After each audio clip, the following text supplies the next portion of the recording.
పాండ్రంగి వెంకటరమణ గారు ఉత్తరాంధ్ర అంబేద్కర్ రైట్స్ అధ్యక్షులు మాట్లాడవలసిందే కోరుతున్నాం. అందరికీ జై భీమ్, జై భీమ్. ముందుగా బాబాసాహెబ్ అంబేద్కర్ గారు అందించిన ప్రజాస్వామ్యంలో ప్రతి ఒక్కరూ సమానంగా ఉండాలి, స్వేచ్ఛగా ఉండాలి, ఎవరి ధార్మిక ఆచారాలు ఎవరి ధార్మిక వ్యవస్థలు స్వేచ్ఛగా ఉండాలని బాబాసాహెబ్ అంబేద్కర్ గారు మరి చట్టాలు రూపొందిస్తే నాడు తెల్లదొరలు ఎలాగైతే విభజించి పాలించారో ఈరోజు నల్లదొర అయిన నరేంద్ర మోడీ ఈ యొక్క దేశాన్ని ముక్కలు చేసి మతం పేరిట కులం పేరిట ధార్మిక వ్యవస్థల పైన పెద్ద ఎత్తున దాడి చేస్తున్నాడు. ఈ వక్ఫ్ సవరణ బిల్లు 2024ని ప్రజాస్వామ్యవాదులుగా అంబేద్కర్ వాదులుగా ప్రతి ఒక్కరూ కూడా మరి దీన్ని ఖండిస్తున్నాం.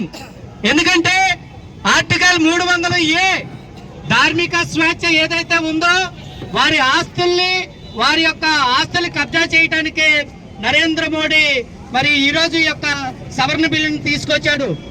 మనందరి విజయనగరం ముస్లిం సోదరుల పక్షాన దేశంలో ఉన్న 25,000 కోట్ల మంది ముస్లిం సోదరుల పక్షాన అలాగే ప్రజాస్వామ్యవాదుల పక్షాన నరేంద్ర మోడీకి మేము ఒకటే కోరుతున్నాం.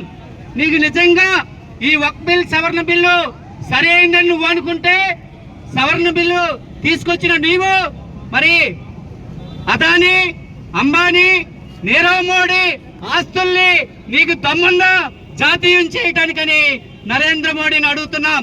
నువ్వు నిజంగా వారి ఆస్తులన్నింటినీ కూడా ఎవరైతే పెత్తందారులు కార్పొరేటర్లు మరి అధిక ఆస్తి కలిగి ఉన్నారో అధిక భూములు కలిగి ఉన్నారో ఆ భూములన్నింటినీ కూడా నీవు జాతీయం చేసే దమ్ము మీకు ఉందని నరేంద్ర మోడీని మేము ఈ యొక్క శాంతియుత ర్యాలీ తరపు నుంచి మేము ప్రశ్నిస్తున్నాం. కనుక ఒక్కసారి ఆలోచించండి సోదరులారా, నరేంద్ర మోడీని మనం ఎదుర్కోవాలి అంటే ర్యాలీలు కాదు, ధర్నాలు కాదు, రాస్తా రోకో కాదు, బాబాసాహెబ్ అంబేద్కర్ గారు ఇచ్చిన వజ్రాయుధమైన ఓటుతో మనం బుద్ధి చెప్పవలసిన సమయం ఆసన్నమైంది. కనుక మరి నరేంద్ర మోడీ చేస్తున్న ఈ కుట్రను మరి ఒక్కోసి పలుకుతున్న చంద్రబాబు నాయుడు ఎక్కడ అన్యాయం జరిగినా ప్రశ్నిస్తానన్న పవన్ కళ్యాణ్ ఏ కలువలో దాక్కున్నారు అని చెప్పి ఈ సందర్భంగా మేము కోరుతున్నాం. మీరు బయటికి రావాలి.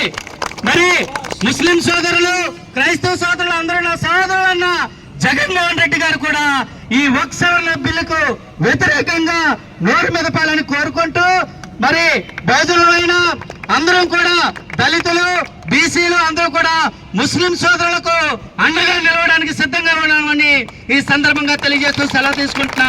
జై భీమ్, జై భారత్.